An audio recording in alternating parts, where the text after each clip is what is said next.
I'm Councilmember Mike Bonham, the chair. I am joined by my colleagues, Mr. Parks, Mr. Labange, and Mr. Corrals. I want to thank everybody for being here today. We'll start, as is the custom, with the multimodal roll call. And given the folks in the room, I'm expecting a better and more diverse showing than usual. Who in the room has commuted over the past 2 weeks by bus? Okay, about 5 or 6 people. By train or rail? Okay, about twice that. Bicycle? Does that cyclovia count? Cyclovia does count, sure. There we go. And who here has been commuting as a pedestrian? All of you. And who, Mr. Chairman, who got up at 5:30 and saw the end of the moon this morning? Oh, good. And who hiked to Mount Hollywood at 1,625 feet above? 315.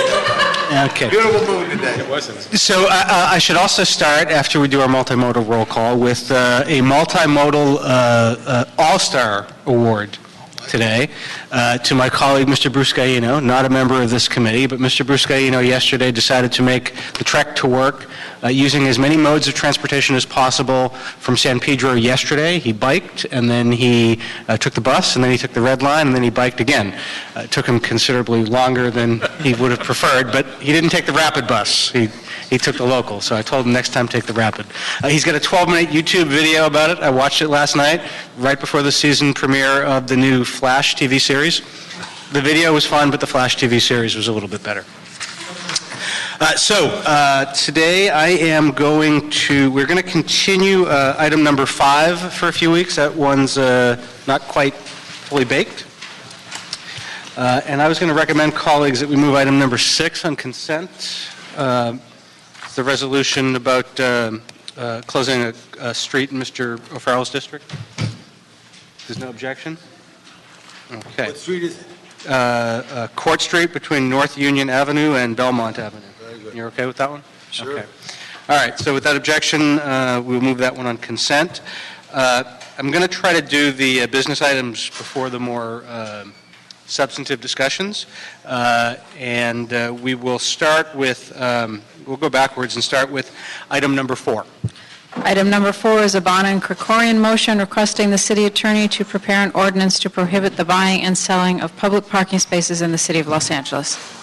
So, colleagues, I brought this one forward to preempt what has been a problem in other cities and jurisdictions. In San Francisco and in other communities, there's a business called Monkey Parking, which is an app which effectively allows parking predators, allows people to sort of pimp out public parking spaces. They reserve them and then they auction them off to the highest bidder. It sort of robs parking from the public and is a huge potential problem. So we've asked the city attorney to draft an ordinance prohibiting that, as it is prohibited in San Francisco. This company recently announced plans to start opening and doing business in Southern California, and we want to do what we can to preempt that. A couple other jurisdictions in Southern California are also trying to take similar preemption action as well. I believe West Hollywood and Santa Monica are the other two that are trying to move forward on similar stuff. Any questions, discussion? Just a question. The thing that is that using technology? It is. Yeah. Not all technology is positive. Right, but the other technology I do not want us to see, and I knew Ms. Reynolds here, there's two joys there's more than two joys in life, but there's two special joys in Los Angeles. A, when you find a parking space, and B, when there's time still on the meter, okay? But technology now has some systems, and some far-thinking advocates of DOT want to put loops in the street so that it goes back to zero on that. I absolutely want to keep at least the two joys, the parking space, and if there's money on the meter, let it be. You lucked out. Anybody win the lotto this year? Anybody find a meter with money on it this year? A few of us. So there's a little joy there. So I just wanted to make that point because my time is short. I'm not saying that too, but I want to make sure that you don't take that joy away from Los Angeles motorists. Great. It's probably worth pointing out that there are apps that provide parking technology that are extremely beneficial to the public. Apps like the Parker app, which is in use in Hollywood and in parts of Venice, which helps people through mapping technology find an available parking spot. That actually helps, but this is actually people who are effectively taking a city and a public asset and trying to turn it into a money-making Like venture. they used to do with soccer permits for soccer fields. Mr. Kretz. Yeah, a couple of questions. Now, presumably, this would wind up affecting people that aren't using the technology but are standing in a space holding it for a friend or whatever, too. I assume no one's going to know whether you use the technology or not, so it would impact that, which I think is actually fine, but I just want to confirm that We'll see what there's not a we'll see what Mr. Nagel's draft legislation says. I can tell you that Councilmember Krikorian's staff sent over Boston's recent enactment of a similar law, which does deal with the reservation of parking spaces, which I think we need to use in our ordinance. So I'm looking closely at the Boston ordinance right now. And just out of curiosity, who gets the ticket? The person reserving the space? The person taking the space? My recommendation would be the parking pimp, which would be the operator. Absolutely. So I think if you also did something to the person taking the space using that technology, you would probably wipe that out pretty quickly. But just some thoughts. I think it is annoying whether people do it with app or not app. Yeah. And I think it's a very good idea to nip it in the bud. How soon, Mr. City Attorney, do we think we could see a draft? I would think by the November meeting. Great. Thank you much. Yes. One thing, I don't know if it requires special wording, but we're having that problem around special events, around Expo Park, Coliseum, where people are holding parking places in residential neighborhoods so that they could sell them to the event goer. There, under the special events ordinance, the sponsor of the special event can, if it's granted by the street services, can reserve parking spots as part of their permit. Well, no, these are just But these are just people people outside that live in the resident. They're also, question is whether they're renting spots on people's lawns that they have no real authority to do. So there's those kinds of things.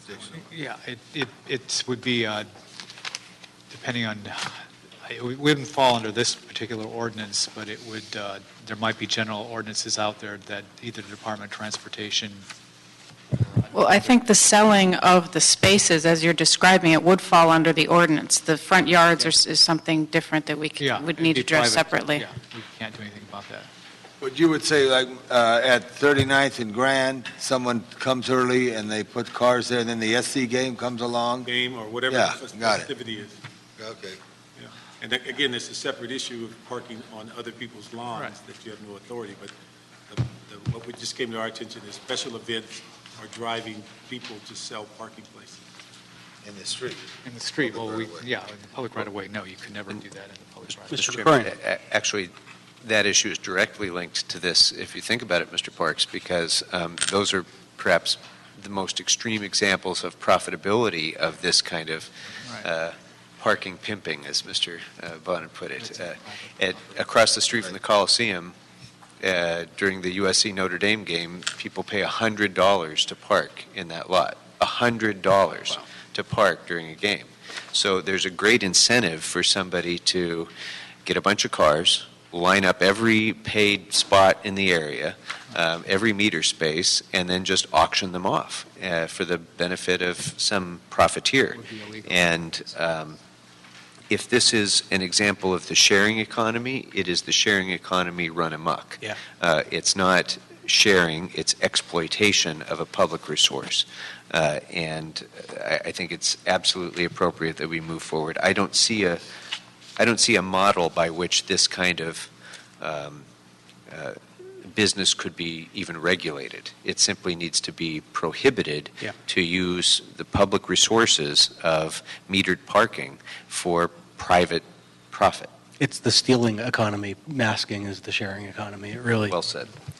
But, Mr. Chair, if specifically that last example, there are unmetered locations. Every meter location on Figueroa is no parking special event. So it would be the off streets is maybe the Department of Transportation could look at that and report back specifically around event areas, because I think it's a little different than the meters that you say or whatever it is, but you know. Okay. All right, so without objection, we will give the direction to the city attorney to draft that. We'll now go to item number 3. Item number 3 is a Krikorian Bonin motion instructing DOT to institute a pilot program using grid-style parking signs and a report relative to possible implementation strategies for the use of such parking signs throughout the city. So Mr. Buscaino got the Multimodal All-Star Award. Mr. Krikorian gets the Great Idea Award for bringing in this motion. This is a very, very good idea. Do you want to say anything to? Well, just briefly to set it up, I think all of us have had to deal with the situation of constituents letting us know that the parking restriction, the overlapping parking restrictions in a certain area are confusing, difficult to figure out, sometimes internally inconsistent. And I think it's incumbent upon the city to try to make that instruction to them of where and when they can park as simple and obvious as possible. And this grid system is something that's I think we should at least try piloting. There will be complications, to be sure, but if we can take steps towards making the restrictions on parking clearer, then that would certainly be easier for our constituents to be able to comply with the law and make them less apt to object when they are in violation, that they just couldn't understand what the restrictions were. Ken Husting with LADOT, Parking Meters Division, and couldn't agree with you more. And I'm going to say great minds think alike. My division back in December started brainstorming on how we could go ahead and transform parking signs in the city, because we recognized that it is complicated when you have a parking sign or a post with 5 signs, 6 signs, 6 feet tall, and you're trying to decipher, should I park here or not? At that point, it's almost telling you don't even try. So we figured that there's got to be a better way that we can go ahead and convey the information of can I park here or can I not? So earlier this year, we started developing multiple concepts on what we think would be most appropriate.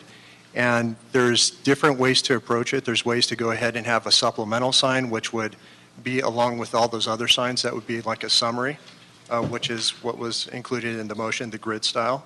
And we really do like that style. And then we're also looking at concepts of where we can go ahead and replace the parking signs and have one larger sign that consolidates all the information. And so it's actually, we have a number of ideas that we still need to flesh out. There's challenges as it relates to the California MUTCD and how we have to approach the California Traffic Control Devices Committee.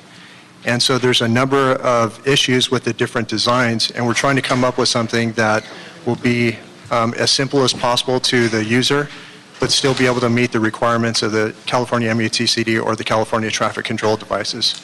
And so we're requesting a little bit more time to go ahead and continue to flesh out these concepts and bring it back to the committee. Hopefully we'll have some beautiful designs to share with you that will make parking in LA easier, because ultimately that's what we're striving for.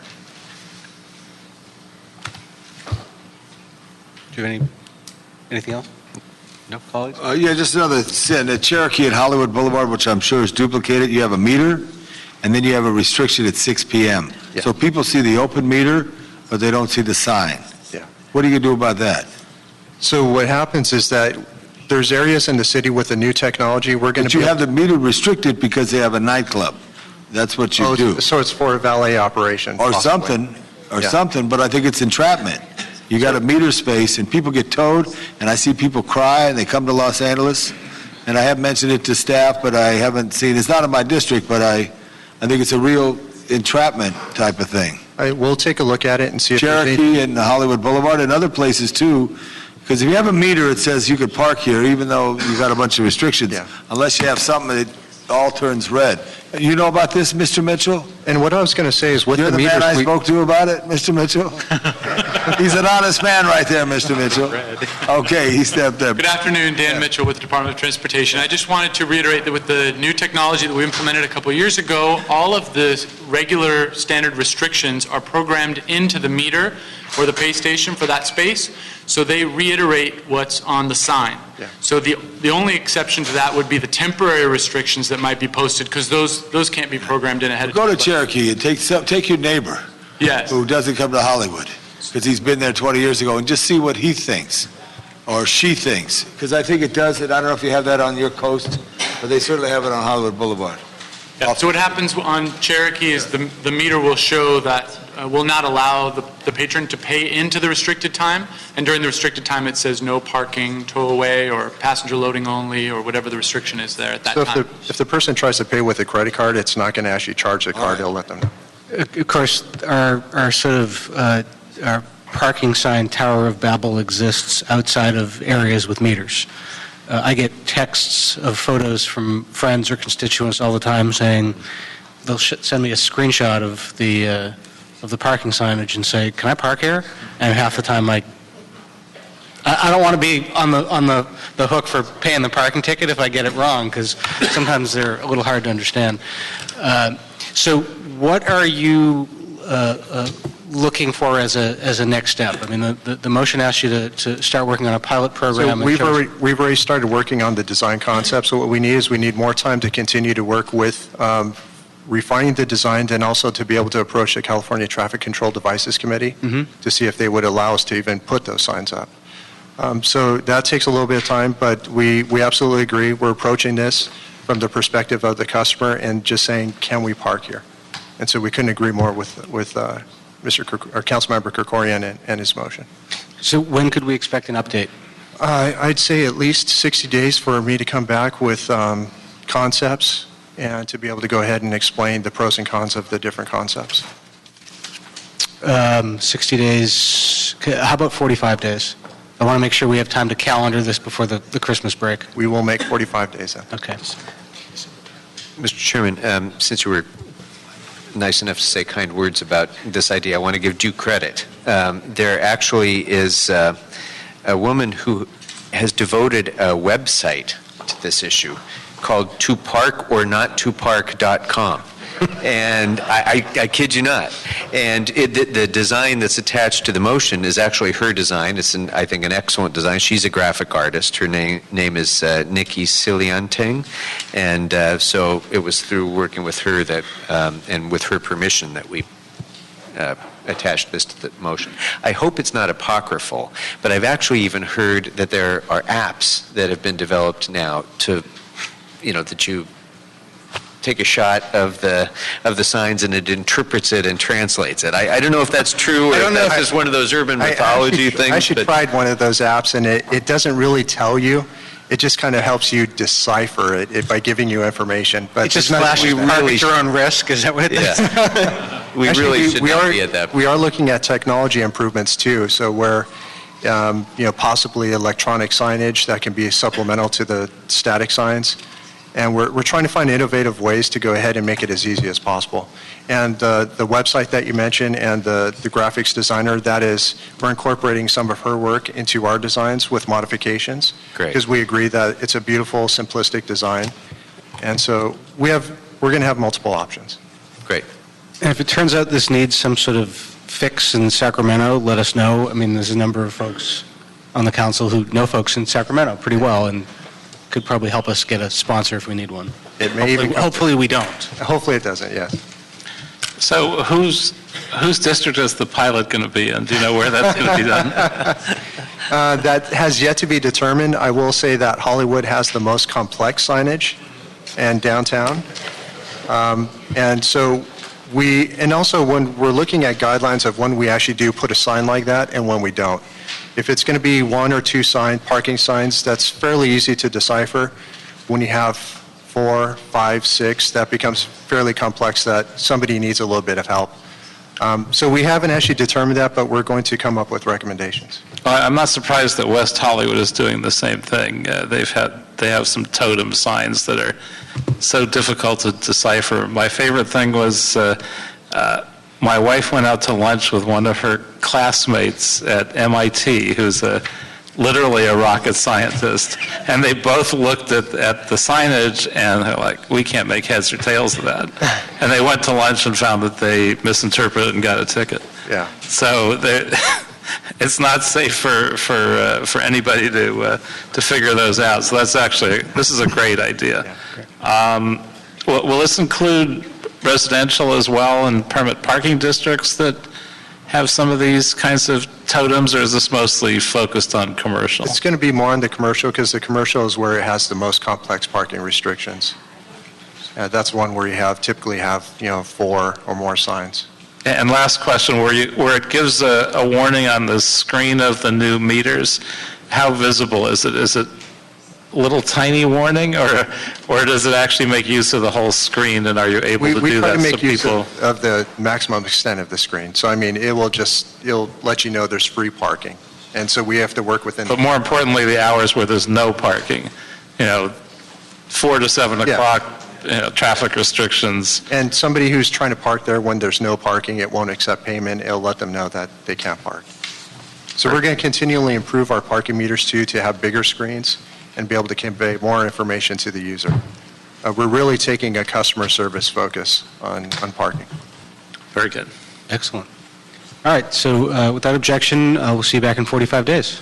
Thank you. Thank you. Item number 1.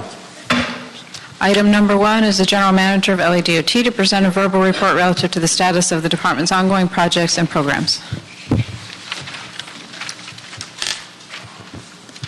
Good afternoon. Good afternoon, council members, Chair Bonin. So today I want to use my time for my report to recognize some of the outstanding staff that we have at the Department of Transportation.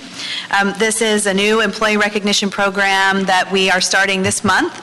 So this is the inaugural episode of what will become an epic and amazing series. And the first team that I'd like to recognize is the team that put together the Active Transportation Program grants. So as I call your name, please come up here and stand. Valerie Watson, Margot Ocañez, Carlos Rios, Arsen Mangasarian, Tony Ho, Lupe Sandoval, and Pauline Chan.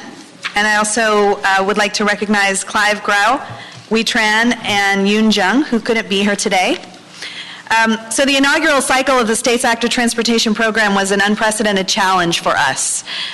It was described as a crisis, and the city really had to pull together a multi-departmental, multi-agency team in a very tight timeline to compete with cities and counties and jurisdictions around California. It was going to be a highly competitive grant program under a very tight timeline, and we wanted Los Angeles to really show that we were the best.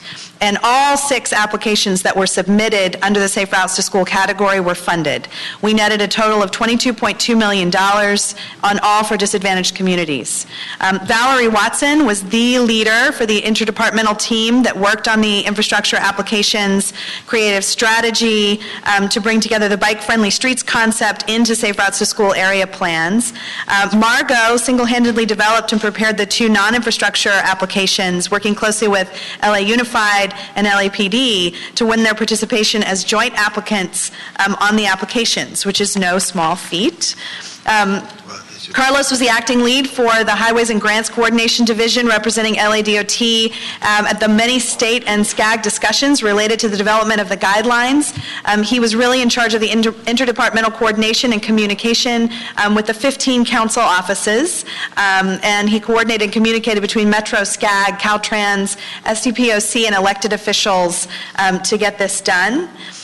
Tony worked overtime, nights, weekends, and magically around his ongoing obligations to develop detailed designs to really show the strength of these ideas.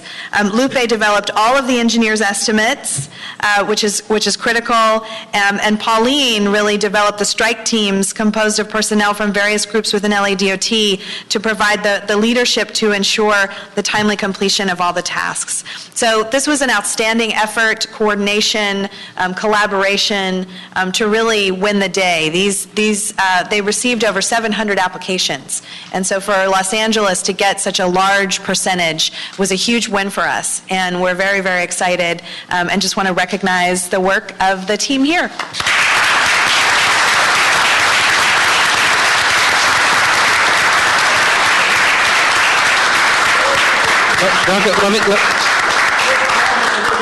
Get a camera shot right there with the city field. Oh, yeah, okay, get You behind knew us. this was coming. And while you're lining up behind us, because you looked like you were getting ready to get hit by a dodgeball over there.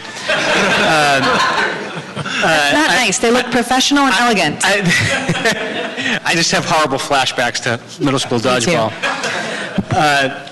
I just want to echo what Salita said and thank all of you.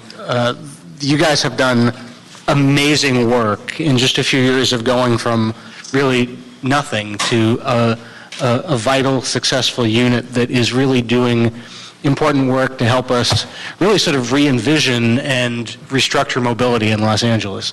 And LA over the years has had a spotty, uneven history with grant applications. You guys have done a phenomenal job with grant applications, and it's making a huge difference, so thank you.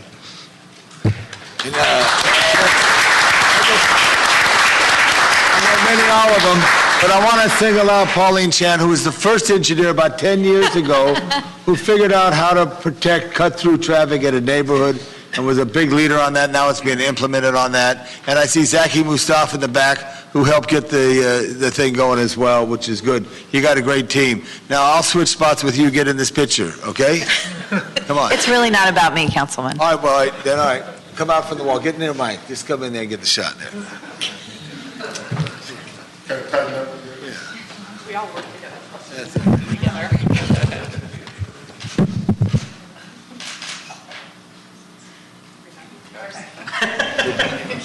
See, they're eager Okay. to get back to work. Excellent, excellent. All right, so this, very good.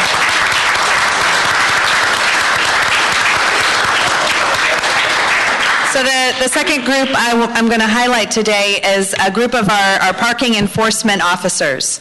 So Marcia Bullpitt, Wendell Morales, and Ruth Ann Pierce, if you could stand.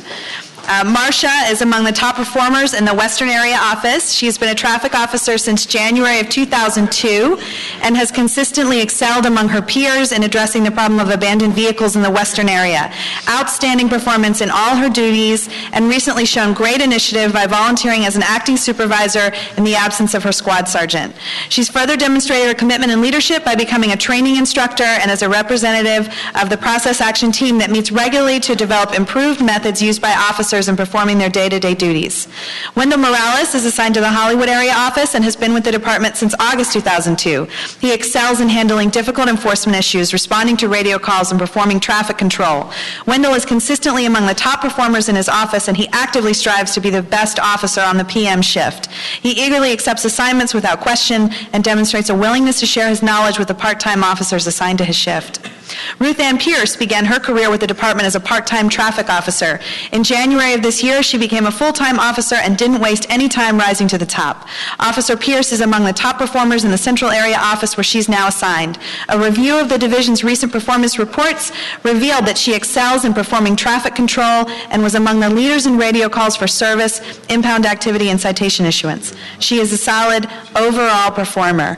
And I just want to say that our traffic officers are really out there in the name of safety. They put their life on the line when they're directing traffic and really making sure that the street is organized and everybody is where they need to be, that hydrants aren't blocked, that transit can do what it needs to do. And I'm just very, very proud to be their general manager. So I want to recognize their outstanding service today.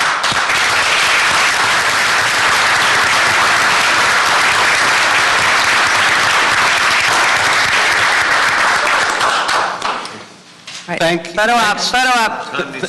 Everybody. Yeah. Nice try. While Tom is directing you, let me thank you folks as well. You can come up behind. Not just the three of you, but everybody that you stand for and represent.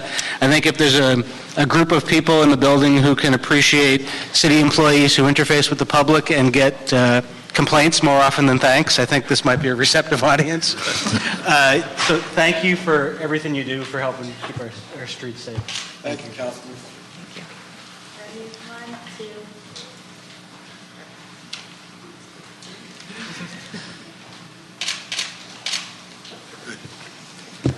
Very good.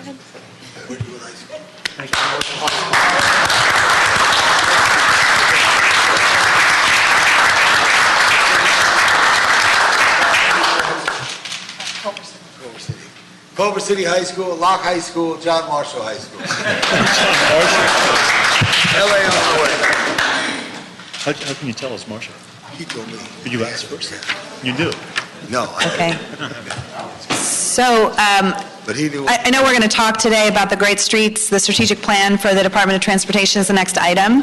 I think I'll sort of open the floor if any of the committee members have questions for me about sort of general issues that have come up.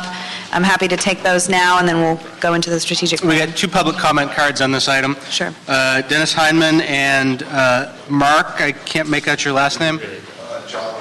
Jollis. Yes.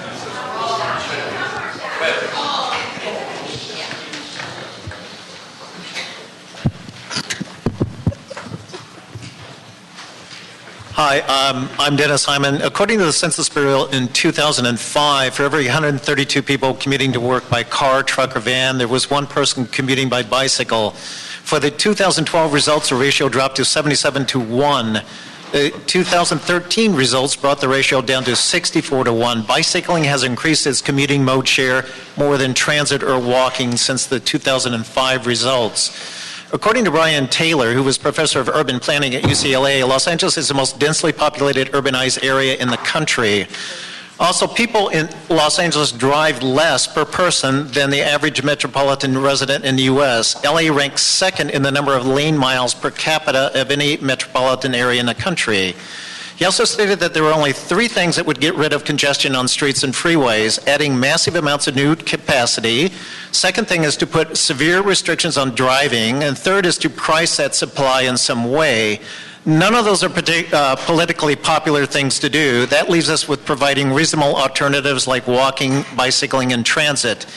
Anthony Downs at the Brookings Institute stated that congestion is not the problem. Congestion is the most politically acceptable solution to the problem of having limited capacity and a demand that exceeds it. The west side of LA has some of the worst traffic congestion in the city, yet the residents throughout the west side reported to the Census Bureau lower average commute times than the vast majority of the residents in the San Fernando Valley, which has much less traffic congestion. Are residents of the west side worse off for having more congestion and yet lower travel times than residents of the San Fernando Valley? Or do they tend to have a more vibrant community life because more destinations are closer to where they live? Thank you. I guess it's not unknown that we have a very severe transportation capacity shortage, probably far more severe than the water shortage, and it's pushed literally tens of billions of dollars of economic development out of the region. I know developers say that half of downtown LA is in Orange County. The other half's in Riverside, San Bernardino, and Ventura County. The last 60 years, LA has put an effort into making it easier for people to drive than go anywhere else. The average pedestrian uses 3 square meters of public space. A car uses 115 square meters. So that's 38 times more space that businesses and communities and the government has to provide to get someone from point A to point B to do a transaction or something like that.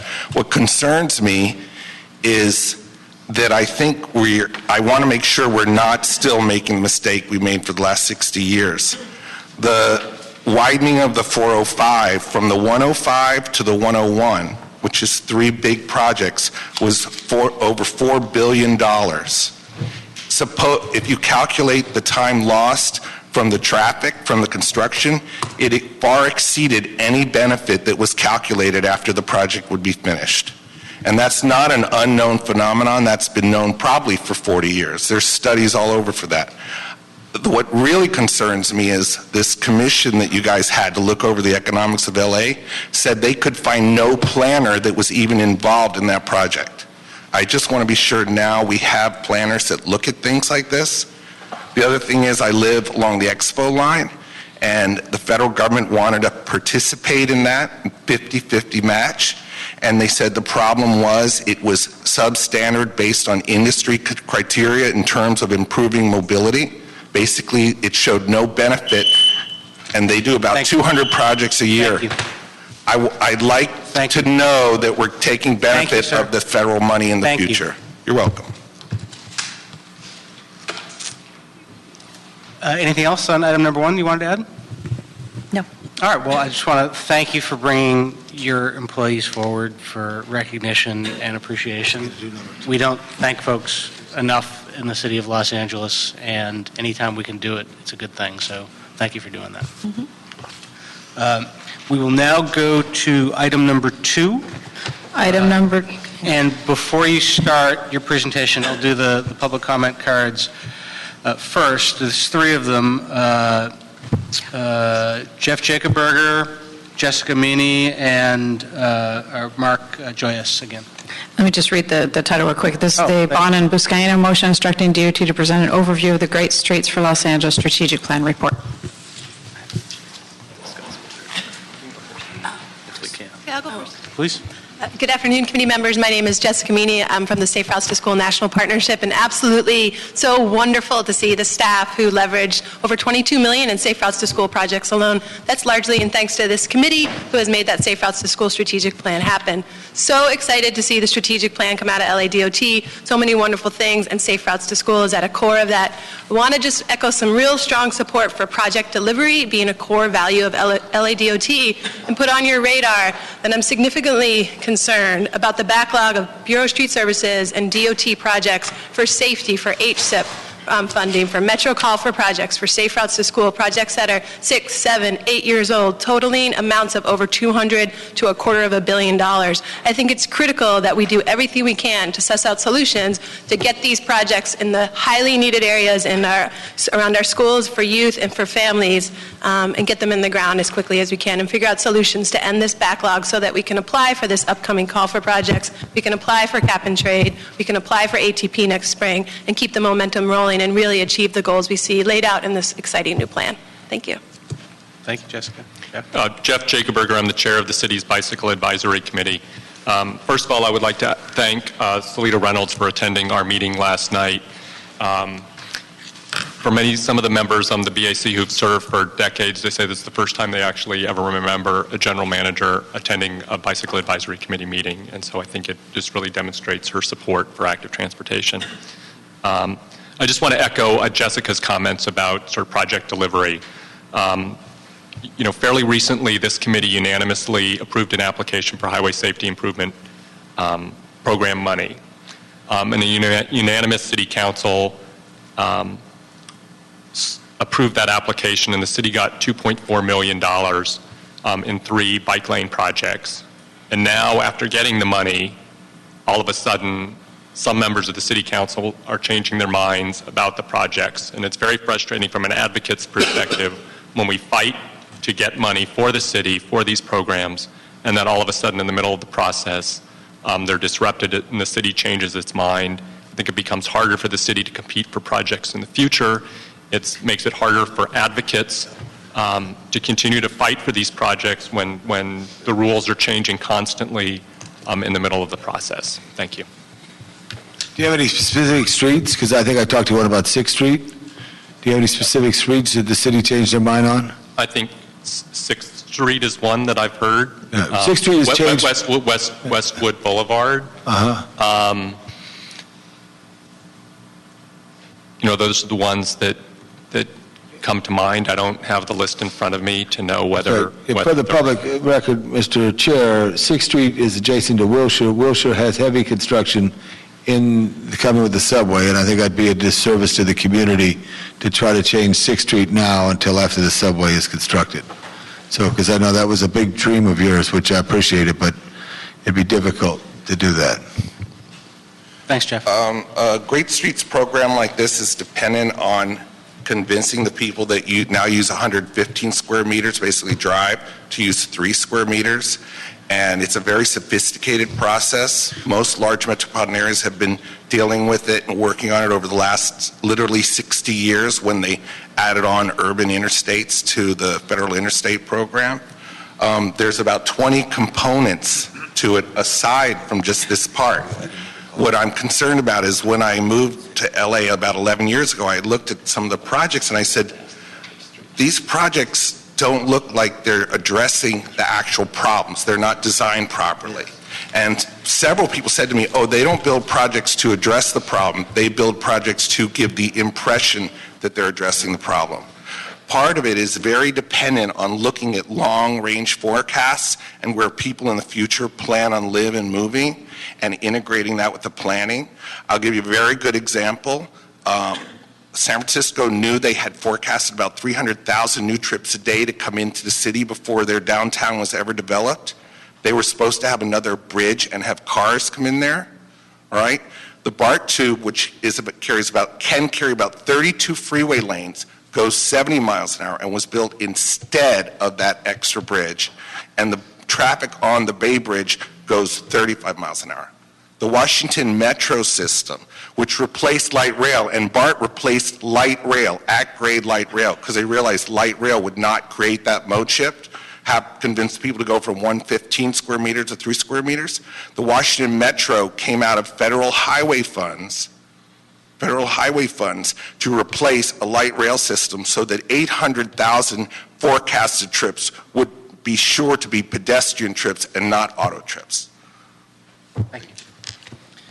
I didn't see a card, but did Mr. Sedia's office want to say something on this item? Oh, you did? No, I did not. Oh, did you want to say something? I'm just going to leave it to you, Councilmember, if you can raise our issues that the Councilmember wishes. We definitely support the goals. We do have concerns. All right, I'll read from some of the email that your office sent then. Go ahead. Okay. So thanks for the opportunity to come in and talk about the strategic plan for LADOT. I will say that this plan is a result of several months of conversations with folks inside and outside the department. Most of the ideas here came from people who work at LADOT. And I can't emphasize enough, having done a few strategic plans in a few places, how critical it is to have the ideas come from the people who work there and have this plan reflect them and have it reflect the things that they're passionate about, that they care about for the city of Los Angeles. I would describe the plan as a sort of combination of art and pragmatism. We realize that many of the things that we lay out in this plan are reach goals. They require partnerships with other agencies. They require partnership with the city council. They require partnership with city leadership in order to deliver. Many of the things here are things that are already envisioned. For example, one of the things laid out in the plan is actually to revise all of the parking signs in Los Angeles. So that's something that's already underway that we knew we would need a little push to make sure that we did, and here it is. So there are a lot of things like that in the plan. The plan references a great deal other plans that are vetted and sort of have been adopted or have been the subject of a lot of community outreach. There's an item in here about the LA River. There's an item in here about the mobility plan. So I just want to sort of couch it with that at the beginning, that really it's a place where we're trying to synthesize a lot of the things that we know are coming or underway and organize them and really focus us and clearly define what we think the department and the city and the city's priorities are. So I'm just going to run through a very quick presentation. So first and foremost, the vision is here. The key part of this vision is really this word choices, giving people transportation choices, and really what choices are about are enabling people to have a really high quality of life, connections in their communities, and continued prosperity and resilience for the region. Emergency preparedness is a big part of this plan. When we talk about resilience, it's something that we know that we need to invest in. Los Angeles is a leader in this area, but we also know that we have a long way to go. So the mission Really, the key words I would highlight here is that second word, lead, and then the word in the first sentence and the second paragraph, partner. So Los Angeles Department of Transportation, we don't really directly control the freeways. We don't control the subways. We don't control Metro's buses. We don't resurface the streets. But we are the leaders in transportation. We are the ones holding the bag. We are the ones who answer the questions. And so we must sort of own that role, and at the same time recognize that we have to partner and manage sideways, up, and backwards in order to assume that leadership role. This is not just about the Department of Transportation. This is about every agency in the city that touches transportation, and that's really almost all of them.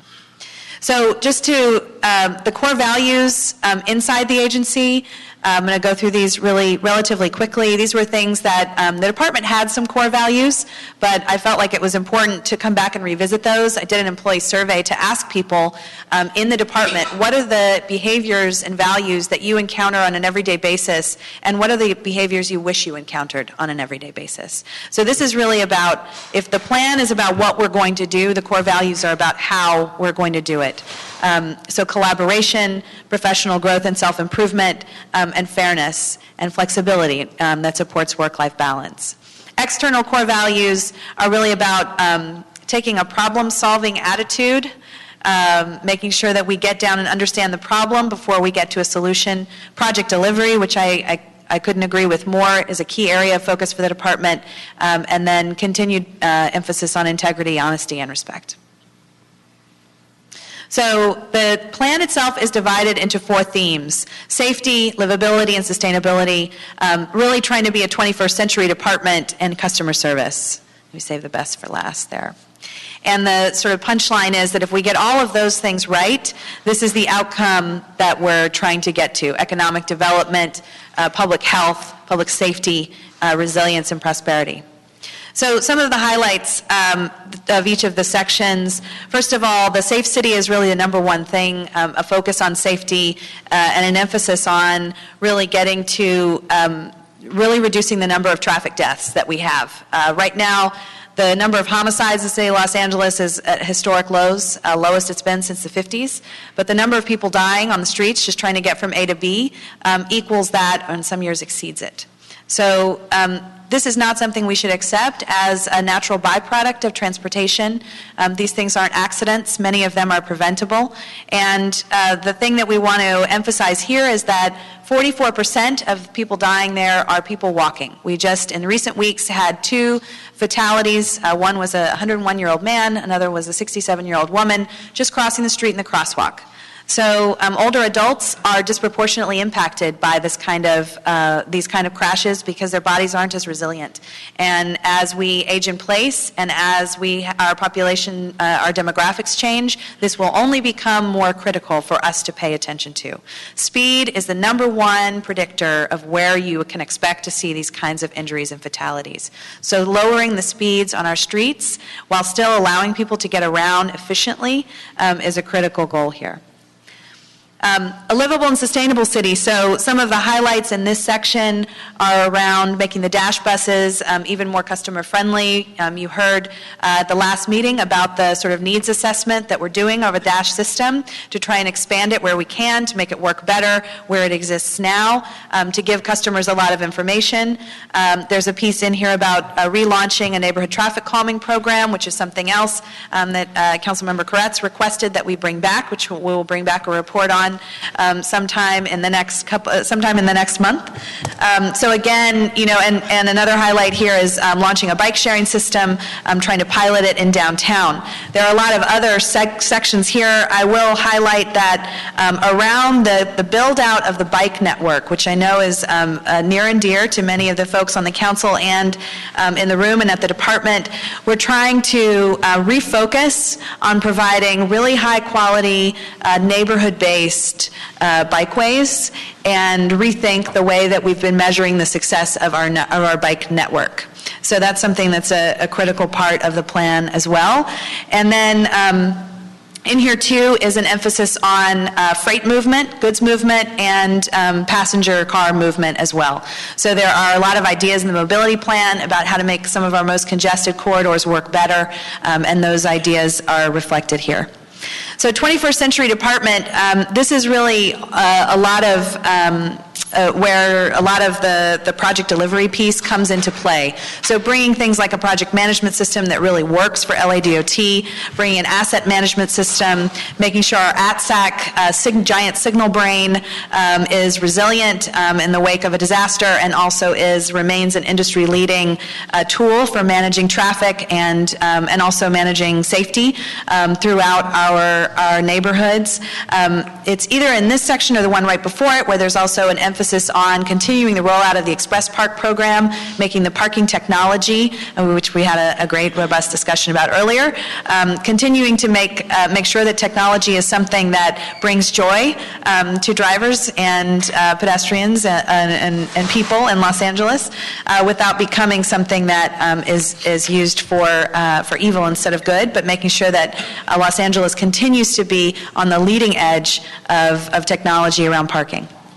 And then customer service, I'll also just say about the 21st Century Department, there's a section here about being a great place to work, and really focusing on the morale of the people that work at the Department of Transportation.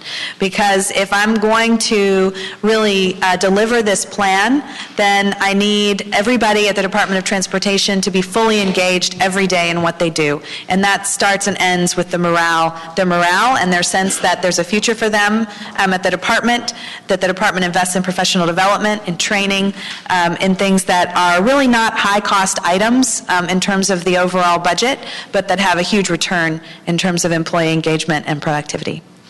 And then customer service. So this is the area where we're thinking about how we communicate with folks, where we're looking at how the parking signs work. We're looking at how the sort of citations are managed, and so that people are having a good experience every time they interact with the Department of Transportation. So then the sort of punchline is that if we do all of those things right, one of the returns is really economic development and prosperity for the region. The way the plan is divided is 39 goals, 115 strategies, and each of those has a benchmark associated with it. And there are two benchmarks. There's one for July of 2015, which is really about mostly scoping and identifying the funds needed to deliver, and then having that conversation through the budget process. And then there is a benchmark for July of 2017, where we actually are trying to get to delivery on most of these things. So it's a plan with a relatively short horizon, trying to be realistic about what we can accomplish with the resources that we have in hand, and then what we think we can accomplish by July of 2017 if we can really get to that place of partnership, if we've got great morale at the department, and if we're successful in continuing to bring funds to Los Angeles for these projects. So that's just a bit about the benchmarks. And just to underline that each of the benchmarks has a city or county agency that we need to partner with, clearly identified. So part of the work here is going around and working with them on joint budget requests, and also on figuring out how to share resources and how to manage the resources we have a little differently, making sure that everything we do it aligns with things that we think are high priorities. So with that, the plan is online and on LADOT's website, and I'm happy to take any questions that you have, unless you have any other comments, Dan? No? Okay. Thank you for the presentation. Thanks for all the work on this. This is an incredibly thorough document. It's very ambitious. Where do you start? But I started August 11th. No. And just kidding. Was it August 11th? It was. I think you have the record for the most fastest report any new general manager's credit. Great credit there. Well, thank you very much. But it's not. It's really a credit to my staff and that's why Dan is up here with me. He was instrumental in pulling this together. Working groups, they're all listed in the back of the plan, of 70 or so people around the department who really put in a lot of time to pull this together. And I was able to weigh in and do what all great leaders do, which is to slide into home and take credit for the whole thing. Just kidding. Just kidding. We We understand that principle. Right. But I'm very right. I figured you guys would be simpatico. I'm very lucky to work for a department that was digging in and thinking about this already.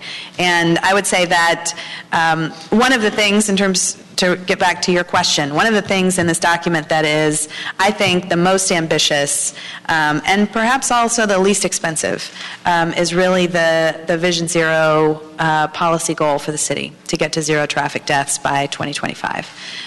What that just requires is that every single person who works for the city approach their job differently.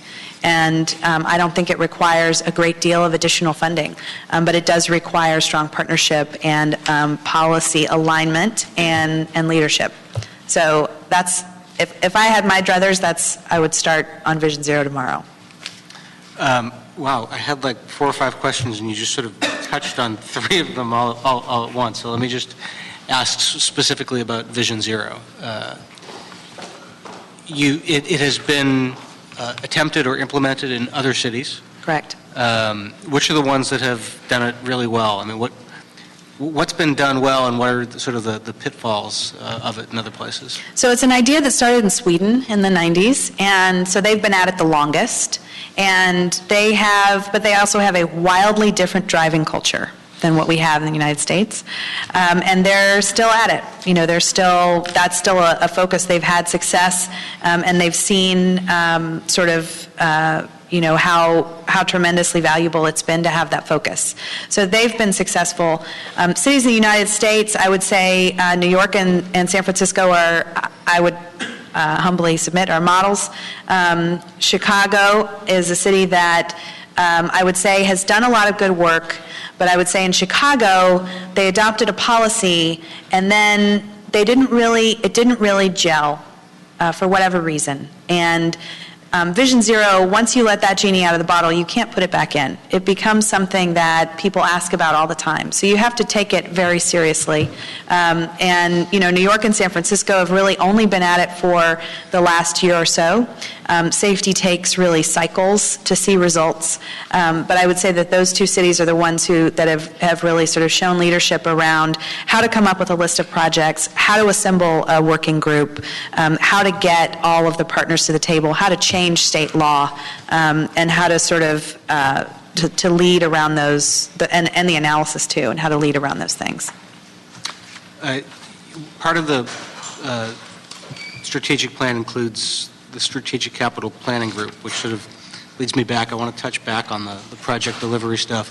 And Mr. Cedillo's office sent me a note a little earlier today that just sort of fleshes out some of the issues and the concerns about project delivery. I'm just going to read a bit from it and ask you to sort of reply to the points.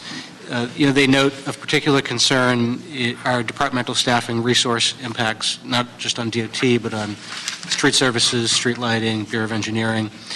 And they note that at last week's STPOC committee, DOT staff presented the reality checks on the city's ability to perform on our existing funded projects, which total about $250 million in funding, noted the current lack of staffing to administer, design, and implement the existing projects, and the high potential, they warn of the city to be penalized if they're unable to meet the goals and risk losing future funding. Everything from safe routes to schools to Metro Call for Projects, ATP. And they note, just to wrap it up, that the 2015 Metro Call for Projects process has started. Nominations are due on the 5th of next month, and applications in 2015. And they're concerned that staff is already stretched beyond capacity. So how do we address concerns about project delivery, given that we're already feeling stretched too thin? So it's a good question, and I would say that 2 or 3 things about that. First, when you look at DOT's projects and you break down their budgets, most of the work and the construction is usually done by other departments. And so, you've got a project where, because we don't do civil design, so any of those big ticket projects where we're moving curb lines or we are messing with drainage, we're doing curb extensions, we're widening sidewalks, we're widening streets, it's absolutely correct that those needs that we have really extend way beyond the Department of Transportation, Bureau of Street Services, Bureau of Engineering, and really a good example of kind of how that's been playing out is around the street resurfacing, which is an item that's highlighted pretty strongly here. I don't know that there has really been a very coordinated budget ask among all of the departments, recognizing the needs that, the needs to deliver these projects are not siloed. These are city projects that have to be delivered by multiple city agencies. So I would say the first place that we're starting is by trying to pull together multi-departmental budget requests for any of the items where we've identified partners. And the resurfacing program is a good example of that. The Great Streets program is another example of that, where this budget cycle, I'm meeting with the GMs of the Bureau of Public Works to talk about how we can put together a joint request so that it doesn't get partially funded, and then we end up in a place where we can't deliver. The second thing I'll say about that is that, the city, the CIO's office has been recently very helpful and extraordinarily creative in recognizing this issue that we have and coming up with some solutions to get us resources, emergency resources, kind of in the short term, and then think about how we're going to staff and deliver these projects in the longer term. So I think that's another area where we have to address these issues. And then the last thing is, I cannot ask project managers to really be accountable for project delivery when I have given them no tools at all to manage and deliver their projects. The lack of a grants accounting system and a project management system at the department, both of which are called out in the strategic plan as sort of high priority immediate needs, are critical to being able to understand what is in that backlog. We recently went through our transportation grants and found a lot of projects in there that are no longer really of interest. Huge roadway widening projects that have been sitting around for years and years and years. And those are projects that we perhaps need to, in conversation and a policy discussion, decide if they're still projects that we want to try and deliver. So digging down into that backlog and then getting a project management system into the hands of my project manager sooner rather than later, partnering with other agencies and kind of unsiloing the way that we ask for resources, and then relying on the CIO's office to give us some helpful creative ideas on how to solve our resource issues are kind of the best tools, my best roadmap forward at the moment. But I think there are going to be some sort of tougher conversations ahead about that backlog. You get two Metro board members on this panel and the mayor's chair of Metro. What can you say to give us assurance and confidence we're going to be okay with the Metro call process? Well, a couple of things we've tried to change about the call this year to address that very issue. Those funds, as far as I'm aware, won't be available until 2020. Any specific infrastructure project that I identify today in 2014, the idea that in 2020 we're still going to have the same priorities, the same desires, even the same design guidelines, is a tough sort of. It's a tough grant call. I'll just say that from having done years and years of transportation grants, that's sort of unusual. So we've tried to address that by making sure that giving very specific criteria and guidelines, that projects have to be in the mobility plan, that projects have to be sort of consistent with adopted policy, and that we're going to try and manage the number of applications. In years past, we tried to maximize the ask without being honest about the sort of resource constraints that we have. So we're trying to strike a better balance, being sort of honest about the resources that we have, and the resources, I cannot project what it will look like in 2020. I've got 30% of my workforce that could retire any day, and so trying to think about what the workforce is going to look like then is a tall order. So, that's the reassurance that I can give you, is that the department is highly sensitive and aware of the constraints. We've tried to change the call, because we're responsible for leading and coordinating it, to acknowledge those constraints and to try and do as best we can to end up with projects that we're still all excited to build in 2020. So that's kind of the direction that we're taking. We should probably have a conversation between you and Mr. Krikorian and the mayor and I and Jackie DuPont Walker, the other appointee to Metro, to flesh this out a little bit more. That'd be great. Hey, Mr. Krikorian, do you have any? Can I just throw a couple of things real quick, because I got to take someone to Pasadena who took the Metro down here. Just a couple of things, too. I'm very excited about your energy, okay? I'm very excited about that you put this with the groups of others. The one thing I've asked for, and I don't know if Mr. Mitchell, I don't want to testify like they're in Washington, but did you communicate to Ms. Reynolds what my big thing was? Which one of her big things? The big thing is, I want you to tell me what streets you're going to carry traffic on. What streets you're going to have goods movements. You show me a map, and I'll tell you great streets. Now, I met some USC students today who are doing the great things, great streets on Western. Western Avenue, for your knowledge, since you're new, is a north-south street, was the western city limits. I visited it. Okay, good. But it also has the second busiest street for the MTA. North-south, Vermont being the other street. How are we going to do that? I'm not a fan. I've been around when Westwood had the problems with someone getting run over, and Santa Monica gets someone get run over in the street. We're trying to put people in the streets, but streets sometimes are dangerous. So how are you going to protect that? All what you said to me, if I was the CAO, I'd say I want the Public Works Commission and DOT to get together and see how you can merge some functions. Because you have minds and you have hearts, but you don't have the hands to do the work. Mm-hmm. And Public Works is a big thing. I think the city of Burbank has 22 departments.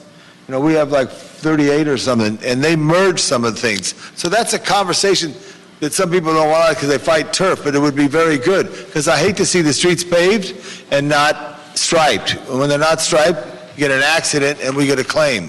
So on that issue right there. But tell me what streets in this that are going to carry big traffic. And also you made a great point about the streets, the Caltrans relationship. It's so big. They spent $1 billion or $4 billion, whatever it was, on the San Diego freeway. But some of those designs north of the 101 are 1962, and the impact on the streets that go on there.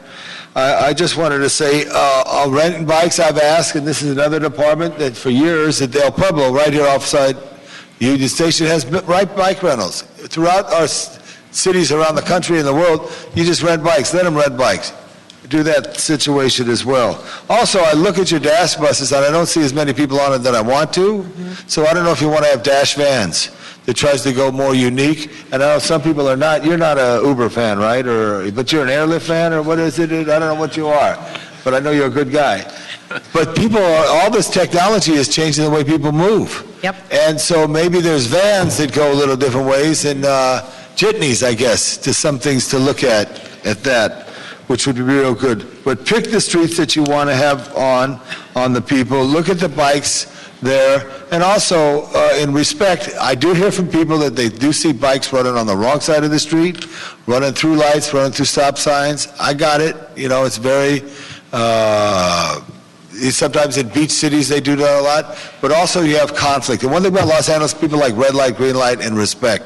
They don't like when someone cuts in front of them, even if they're on a bike. Mm-hmm. So there's this little chemistry in our blood on that. So look at that, if you would, and I look forward to working with you in your departments. You did mention about district offices. I think district offices should be a big thing for you, and we should support them in that. And with that, Mr. Chair, I'm going to go south to take Mr. Bury to Pasadena. So, okay, thank you. Good afternoon. Thanks, Councilman. Mr. Kretz. Thank you, Mr. Chair. A few things.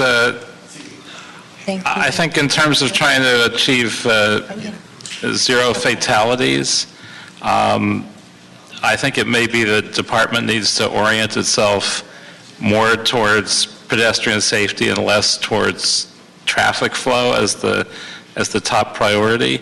I'll give you one example. I had a complaint a few years ago when I first got into office about pedestrian safety for senior citizens crossing La Brea. And there was, in particular, a rabbi that said to me that his father, who was also a rabbi and was 80 or 90 years old, at some point, if we didn't correct this, he was going to get run over and killed. Well, 2 or 3 years later, we didn't add any signal timing that we requested, and he was run over and killed on La Brea. After that, we did add a tiny bit, I believe, to the walk signal timing at that particular intersection, add a few more seconds to the don't walk. So if you hadn't pressed it, a lot of people cross anyway, and then they're really short on speed. But I think it shouldn't have taken that. And sometimes I think there is a hesitancy to interrupt traffic flow on major streets. And I think as long as the traffic flow is that priority, we're never going to get to this 2025 goal. So I think we have to be more willing to balance that a little better. One thought on the single car trips. One thing I haven't seen much emphasis on in years, and I don't know if it was that we tried everything and it didn't work, or we've just gone as far as we can. Both the state agencies and local, I haven't seen as much of an education push towards carpooling with people that you don't know. I remember there was a big effort by, I guess it was Caltrans, maybe it's 20 years ago, or more, to get people to carpool together and computerize that effort and all that. I don't know if much of that's going on, so it might be something worth revisiting as a city. And then lastly, on the great streets piece and bicycle lanes, the concept of having a bicycle lane across all of Westwood, other than by cyclists, is roundly opposed by both businesses and residents to a very high degree. And that was before the great streets rather than afterwards. So it wasn't like we all said, let's do the great streets with the bike lanes and then went back on it. But obviously we do want some bicycle connectivity in Westwood. So has the department looked at alternatives to Westwood Boulevard itself for bike travel in the Westwood area? Not that I know of, but we can. To sort of that question, and also Councilman Labange's question about where are we going to put cars, the mobility plan, which I know is coming soon, it does lay out a different bike network than what was in the bike master plan, and it also lays out a vehicle mobility network, a transit network, and pedestrian areas of the city. So it does help to sort of get at some of those questions. I think that in terms of sort of bike mobility or mobility for people biking, we should be able to take advantage of a grid where it exists, but acknowledge that even if we put the sort of facility 1 or 2 blocks away, or it ends up being a slightly different route, people on bikes are still going to want to come to the same destinations that people driving or walking or taking transit are. So there's, once we move them, we can move them around within a corridor, but we want to still make sure that we recognize that they're still going to want to come and park their bikes in front of the shops if we're talking about a commercial district and those kinds of things. So it's not something we're opposed to looking at. That'd be great. Well, I'd certainly flag that for you because it is a high priority to find some way to get there, but Westwood Boulevard, I would say, in terms of the opinions of the overwhelming number of residents and business owners because of parking and traffic safety and traffic flow and those kinds of issues, is probably the last choice. Mm-hmm. So if we can find some other way to get there and you can give some focus to that, we'd appreciate it. And since you mentioned it, although it may be a hair off topic, but if I could ask you also about bicycle corrals in Westwood. We have an issue that folks have been bringing up both in the residential and business community about the placement of a bike corral, which is badly needed, but placing it in the street as opposed to some very wide sidewalk area that we have. Because clearly parking in Westwood Village has been one of the key issues for as long as I can remember, at least 40 years. And every space is of great value on the street in Westwood. So that's the question, why can't we put it on a wide sidewalk rather than taking an actual valuable space? We can look into it. I'm not sure exactly where that is, but the main... On Broxton. Right. The main things that we want to make sure are that we put the corrals where they're visible so that there are eyes on them. That's really sort of important for security. And that obviously we want to put them where there's demand. So wherever we see bikes chained to trees and meters and or racks that are sort of overflowing, we try and take a lot of those things into account. But certainly if you've got some alternatives, we'd be happy to look at them. Yeah, the sidewalk right next to where it would have been placed. So all of those things would be the same. I know we asked about it, and the only answer we got was we just don't do that. But I would hope we could get a better answer, because if it could actually be placed on the sidewalk, it would save us a space, and those spaces are golden in Westwood Village. Okay. Thank you. On the Westwood connectivity issue, I know it was before your time, Salita, but when it was being discussed, wasn't there, I assume there was a public study and comment period that might have identified additional options? I don't have background on that particular issue. I know that's something that's being looked at closely now through the village. Of course, there's a lot of demand for bicycling coming out of UCLA and connecting those businesses in the village. So we'll take a look at that. Mr. Park? Thank you very much. Go ahead. Time's up. All right, thanks, guys. See you later. All right. Time to get to the big spot. Let me just ask, on the report...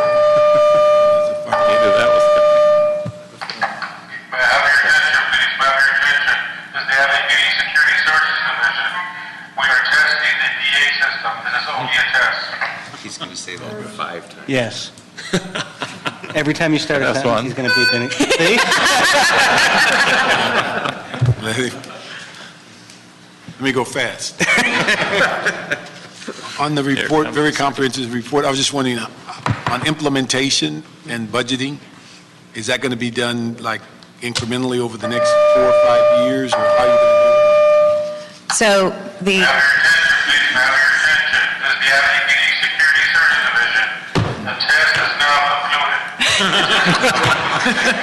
Good to know. Thanks for letting us know. All righty then. So if you look at the benchmarks in the back, most of the benchmarks are asking us to scope and identify funds in the first year and then try and implement it over the course of the next 3 years. When you say find funds, are you looking at the city's budget? Are you looking for grants? Are you looking for outside? All three. All three? All three. All three. And the sort of the next piece of this is really each of the things has been assigned to someone, and so the next piece is really the implementation plan and doing sort of monthly check-ins with the teams that are responsible for are going to be responsible for delivering to sort of. I expect that we're going to update this when we get to our first benchmark and sort of say, this is something that had to be, delayed because of funding or because there was a major construction project or whatever, and these are things that became more important and are now higher priorities. It's a living document. It's a plan that we expect to update on a regular basis. Very good. The one thing when I was reading it, got a little concerned as I was going through it until I got to the benchmarks to see all the partnerships, because I kept waiting, where are the partnerships? And I said, they're going to do this all by themselves, but the partnerships are well documented in the benchmarks, so I caught up with it. The other issue is that that on ATSAC, I don't think you could pick a more important system I agree. to modernize, but hopefully we don't fall into what we've done in the past, is we built it, we invent it, or we upgrade it, then we wait for it to fall apart, and then we start all over. It appears that we should have a planned replacement program where maybe it could be done incrementally there and budgeted for, so 1/4 of it or 1/5 of it gets done over a 5-year period, because it is very difficult to say it all broke and let's fix it all at one time. That's right. And that there are sort of different pieces of how to keep ATSAC, we need to build redundancy so that in case there's a major earthquake or some other disaster, that there's a sort of a piece of it that can still stay functioning. Then there is the need to sort of update it and put it in a place that it can continue to function, and that really ATSAC itself, the data that it generates has value.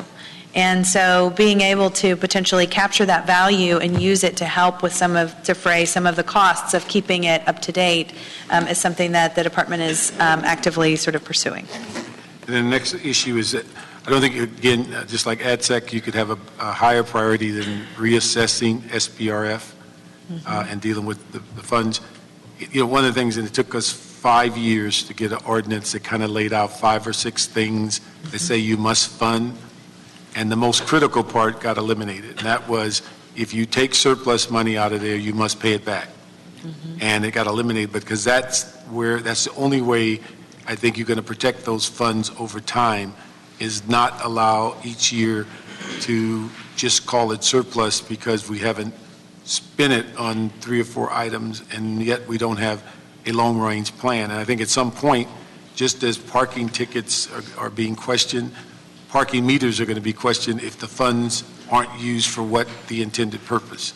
And I think it's important to bring that under umbrella and expand that list of 5 or 6 things to where you could actually have a multi-year budget. And I think, it goes back a little ways, but at one time, Parking Revenue Fund was relegated by districts. And then someone came with the idea and said, make it a pool of money so you can bond against it and build big parking lots. Well, districts kind of lost control of it, and then when it became surplus, then everybody lost control of it because it then fills a void in the budget. But traffic, LADOT is not able to perform all of the things people keep asking you for, and that's off-street parking, a variety of things that money's set up to be, but yet it flows every year into the budget. So I'd hope that you have more success because we thought after 5 years we had a real good ordinance, and it kind of dissipated after a while, but at least now you have at least the 4 or 5 things that were relevant at the time, and you can just hopefully keep adding to those before the surplus is declared and you get a revenue source to get them done. And then the final thing, I don't know if I missed it, but I didn't see anything in here that dealt with your other Measure R, Prop A, Prop C. And because those are massive budgetary concerns that fund things, and the hope is that we not get at the point of Measure R the way we were with Prop A and C, where we have to start cutting services back because we've overloaded them. Again, it's about a 3-year process to develop a policy for Measure R, and it gets violated over and over again, one of which, and I talked to the chair about this a while back, is this $300 million commitment for a streetcar downtown in which Measure R, it violates every premise of Measure R. And yet we've committed to operating a streetcar for 30 years, even though the money is only going to come in for 22 years. We're going to find a way to operate a streetcar and take $30 million of funds out of Measure R. So those are things that I think with Measure R, Prop A, Prop C, those are major funds within your department that I think the city relies on you to give us the best advice on how to use them and not overburden them to where they become basically a deficit fund. Couldn't agree more. Thank you. Mr. Krikorian? Anything? Okay, thank you very much. All right, thank you. Oh, one thing before you go. Have you circulated the strategic plan to our neighborhood councils? So we did a release of the strategic plan last week, and I believe that we shared it with a huge long list. I will double check that the neighborhood councils were included. Yeah, I'd see if Dunn could allow you to release it to the neighborhood councils, make sure each of them gets it, make sure that the chamber and some of the other organizations. Yes, absolutely. All right, so we'll keep this in committee, and we'll have periodic report backs for status reports. Great. general public comment. That concludes the agenda. We have 2 public comment cards to wrap up today, Dennis Hindman and David Shapiro. You're going to waive that? Thank you. So there's just 1 public comment card, David Shapiro.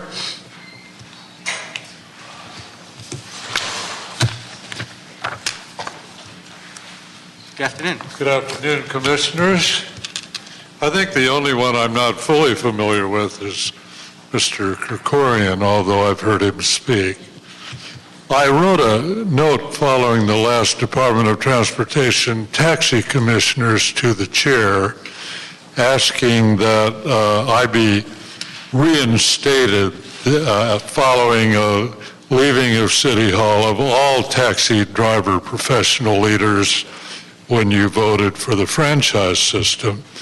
As a knowing critic and person who knows the taxi framework as well as anyone, having founded my company, having led it for the years we brought it into a brand name company, and I'm still on the board, and I was at the airport this morning at the end of my airport day. I'm still driving United Independent Taxi number 1 for Mr. Krikorian. For the last 37 years, following my leading of the driver movement of 7 months long ago, which broke through the yellow cab Teamster organized crime monopoly of cabs, I have been keeping my efforts and my brain amongst the drivers, trying to help them obtain more dignity than they obtain under the franchise system, and they've done that under my leadership. So I know strategically I was written out. I know that. It was very clear. And I'm asking now, because the mayor's letter seems to have been in asking for a level playing field, seriously considering all ideas, and under the general manager's principles, which were just written, the opposite has been followed for the drivers and me as a leader of the drivers. Thank you. I'd like to be let in with all of you to give you my ideas. Thanks very much. Thank you for your testimony. Colleagues, that concludes today's meeting. We are adjourned.